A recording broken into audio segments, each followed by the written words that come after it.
आपको मूलक थोड़े दिन के लिए मृतलोक में आपको दिया है। उसने देते वक्त में आदेश किया कि तुम भजन करना, मैं तुमको उत्तम अमूलक मकान देता हूँ और दरवाजे पर बैठाता हूँ। जहां से ये सूरत आई है वहां पहुंचा दो। तो आपने प्रतिज्ञा की है कि हम आपकी भजन करें। तो आपको वो अपना कौल प्रतिज्ञा आपको याद रखनी चाहिए और जीवात्मा को छुड़ाने के लिए उस मालिक का भजन जरूर। ये मकान किराए का, आपका मकान नहीं है।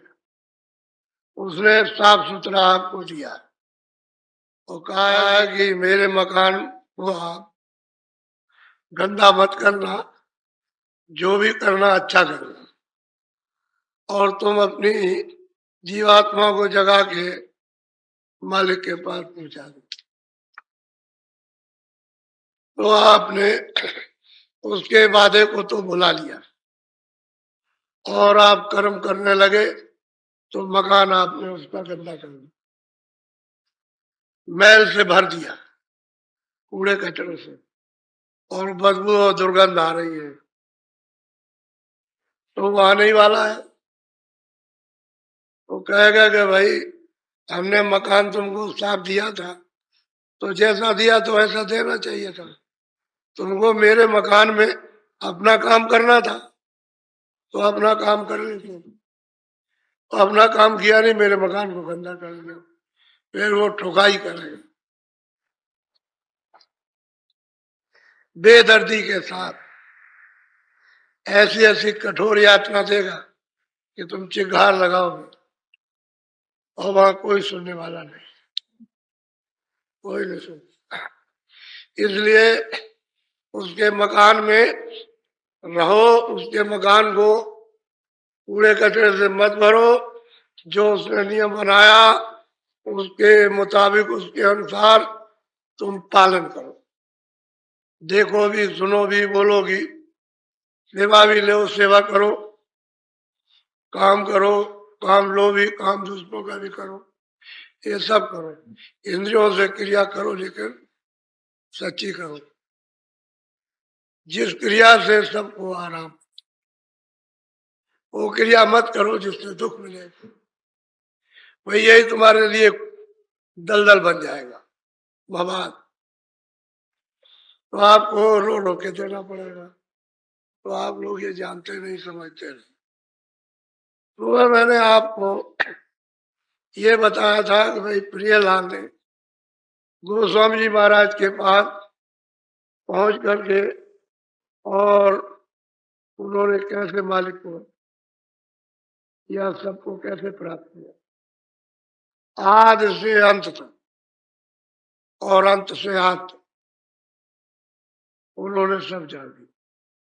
लेकिन प्रश्न इस बात का है, तुमको शंका हुई कि ये उनके पास पहुंचे कैसे, यानी पहुंचने का कारण क्या बना। तो देखो, जब कारण बनता है तो कैसा कारण बनता है वो सुनने लायक है। प्रियलाल काशी में आने वाले नहीं थे, कहीं और जा रहे थे, लेकिन अब कारण बनना था। इनके चेले ने प्रार्थना की होगी, क्या गुरु महाराज हमारे घर पर पधारिए। ये पढ़े लिखे थे और सबके गुरु थे, तो बाइज्जत सम्मान के साथ याचना की। तो मतलब यह कि विचार करते रहे, तो वो अपना वो कार्यक्रम तो बंद कर दिया और सोचने लगे चलो काशी चले। तो काशी तो जरा सा थोड़ा इनका जरा सुन लीजिए कि बहाना कैसे बना। गोस्वामी जी महाराज के पास में ये कैसे गए और क्या कारण बन गया, ये जरा सुनने लायक है। बोलो जरा।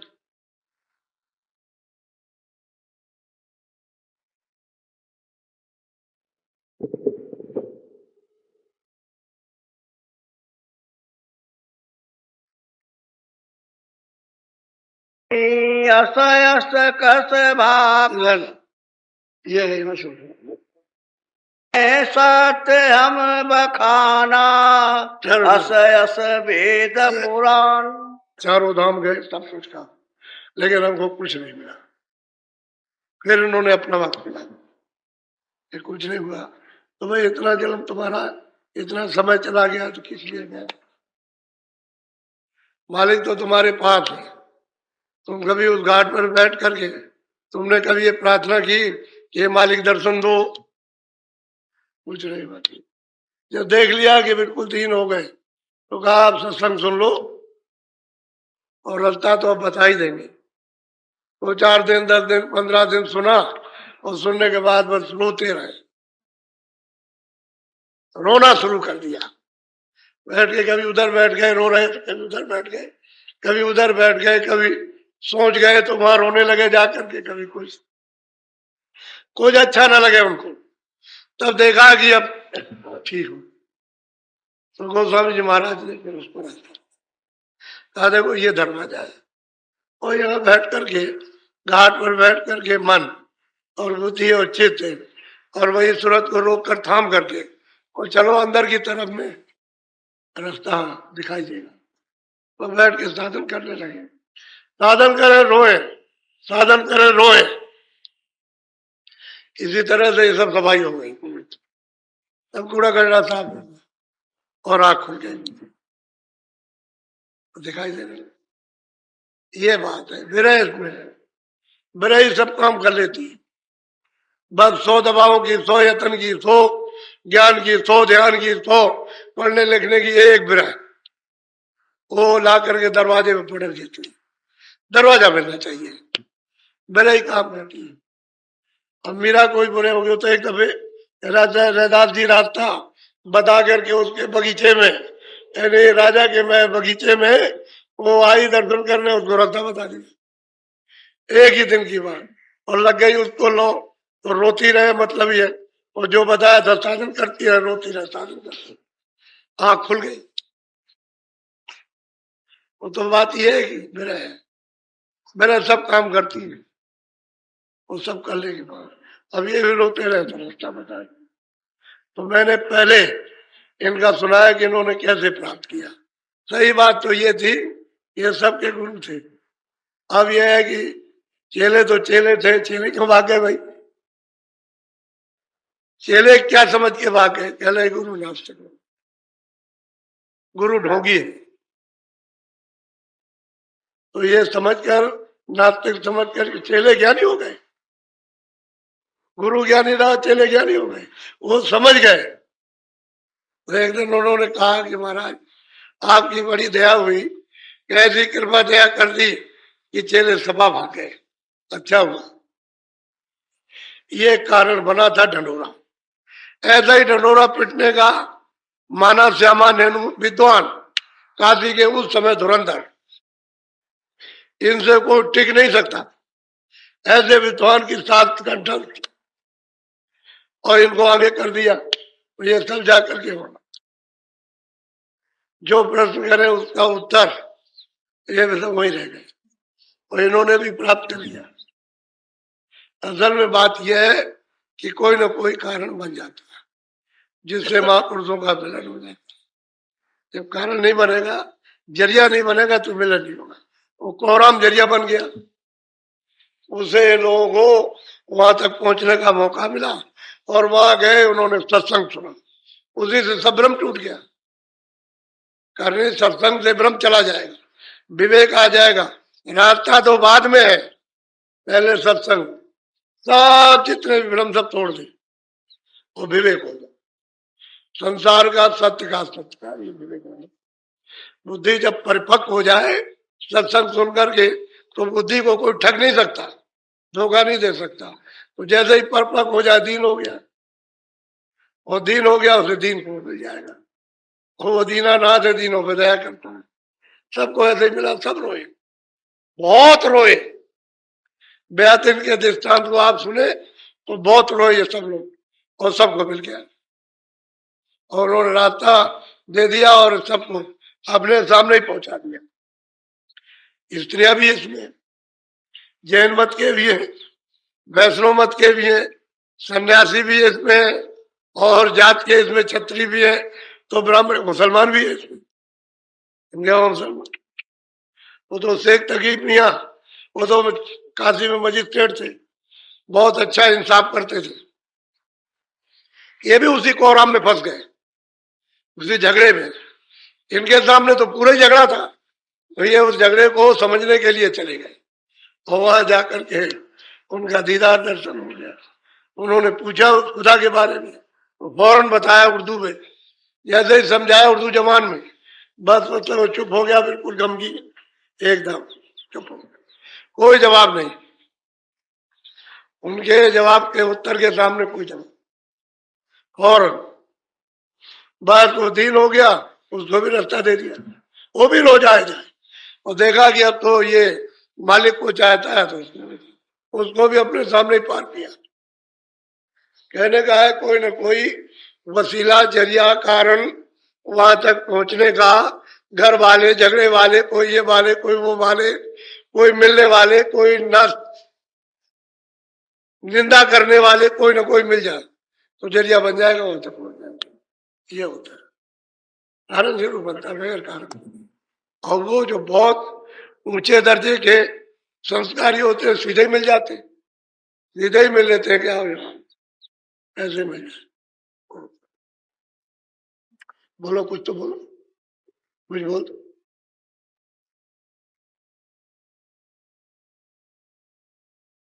प्रिय लाल लखे बात ये अनंत न्यारी कही, सूझ बूझ ही ये सोई जब अरूप गति को कहते हैं कि जब उनकी आंख खुल गई और ऊपर के लोकों में, मंडलों में, ब्रह्मांडों में गए, और जब उन्होंने अपनी आंख से देखा जा करके, तो कहते हैं ये रत और आनंद, ये अकथ है, अगाध है, लिखा नहीं जा सकता।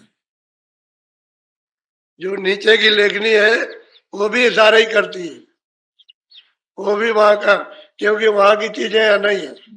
ये जरूर है कि छाया है यहाँ, तो वो भी छाया की छाया, छाया के ऊपर से छाया पड़ी, उसकी छाया, फिर उसकी छाया, उसकी छाया, उसकी छाया, तो ये छाया है। कितने भागों में बढ़ गई छाया।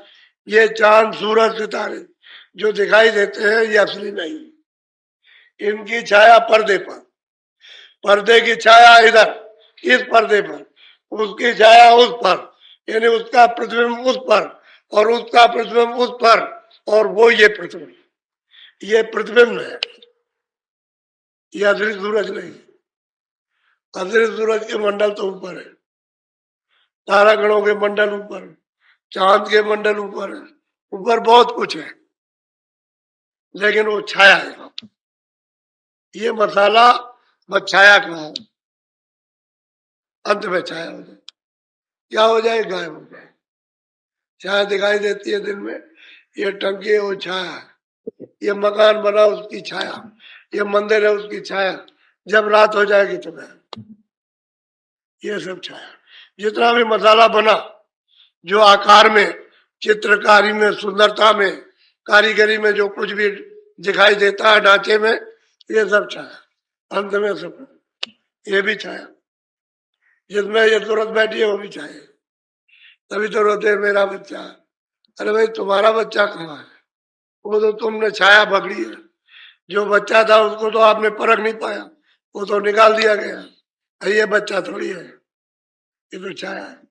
अब इसको पकड़ के रो, या इसको मतलब है जो कुछ, अंत में तो ये है कि चले जाओ, इसको गाड़ जाओ, या इसको जला दो, या इसको मतलब है कि पानी बहा दो। छाया किसी के लिए होती है, इसी धोखे में आप फंस लो तो बिना सत्संग के विवेक नहीं होगा, इतना आप मत कहो। सत्संग मिलेगा तो विवेक होगा, और सत्संग और सत्संग से ही सबने पाया, बिना सत्संग के किसी को नहीं मिला। अभी तक तो किसी का प्रमाण है नहीं कि बिना सत्संग के मिल गया हो, सबको सत्संग के द्वारा मिला, उसके बगैर वो जानेगा ही नहीं। बोलो।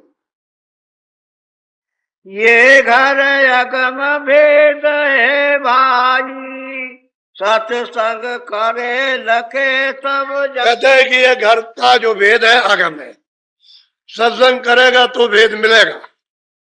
अगम का भेद अपने घर में जाने का, और सत्संग नहीं करेगा तो वो भेद अगम है, वो नहीं मिल सकता, कोई नहीं जान सकता। अरे आप इतने दिनों से आ रहे हैं, हम तो बाहर जा रहे हैं, ये तमाम लोग आपके सामने ही आए हुए हैं, जो सुबह थे उससे ज्यादा आ गए, वो आ गए लोग, और रात भर चलेंगे, और कल दिन भर चलेंगे। कल देखिएगा आप इसकी उपस्थिति को।